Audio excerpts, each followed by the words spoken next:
спорт я попал в таком раннем возрасте, в 4 классе.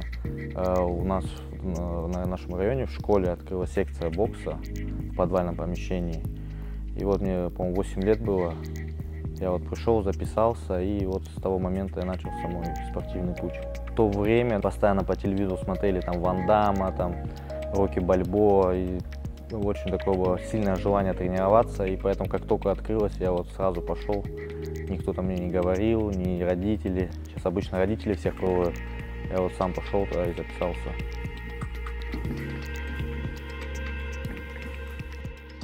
Некоторые вспоминают такую свою детскую ностальгию, это, знаете, там где-то гулять по дворам с друзьями, потом там школьный возраст, там первые сигареты, первые поцелуи.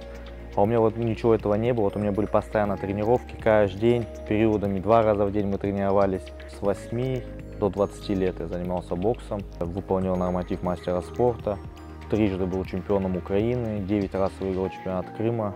И вот где-то в 20 лет что-то вот уже, знаете, как бы приелось, что-то хотелось нового, и как раз пошла вот эта вот индустрия ММА, Хабиб, Конор, вот это все об этом начали говорить. И вот пришел вот просто в секцию борьбы, просто попробовать, и вот тихо-тихо вроде бы начало получаться. На одних соревнованиях выступил, на вторых, и вот так вот оно затянуло, и пошло, и поехало.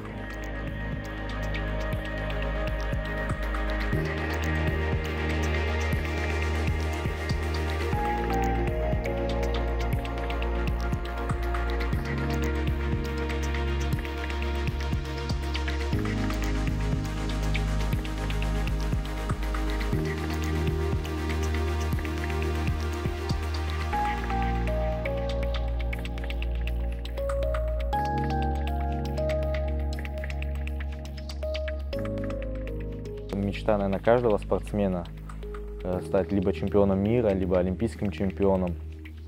И когда вот выиграл чемпионат мира, да, это, я понимаю то, что это звание, это титул, это то, что останется с тобой до конца жизни.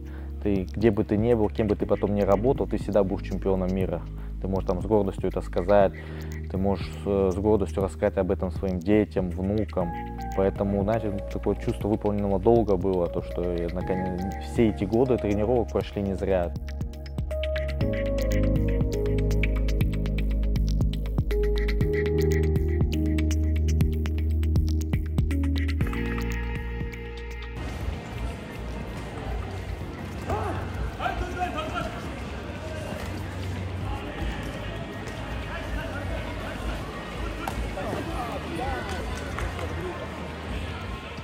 Крымские татары – это многострадальный народ, который через многое прошел.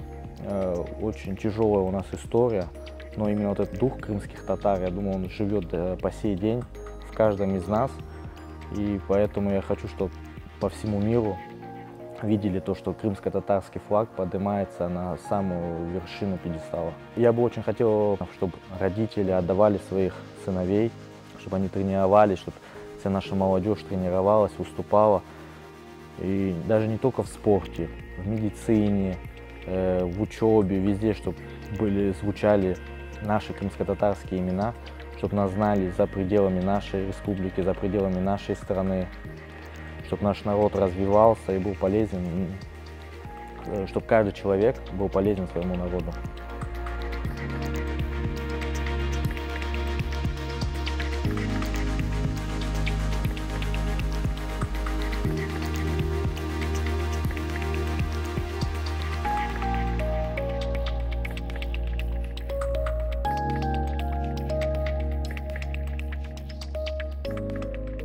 Жизнь вне спорта. Люблю путешествовать. С женой много ездим по заграницам, по возможности, конечно. Поэтому больше путешествовать люблю. Поддержка семьи в спорте – это одно из основных. Потому что бывает не когда ты только выигрываешь, когда ты и проигрываешь, да, и ты приходишь домой, и ты понимаешь, что рядом близкие, которые остаются с тобой. Неважно, выиграл ты, проиграл ты, которые мотивируют тебя. В спорте на меня, как на спортсмена, повлиял больше, наверное, мой отец, который сделал из меня того, кем я сейчас являюсь. И на зале очень много ребят тренировалось, и не всем родители позволяли там выезжать на соревнования, потому что это было такое не дешевое удовольствие.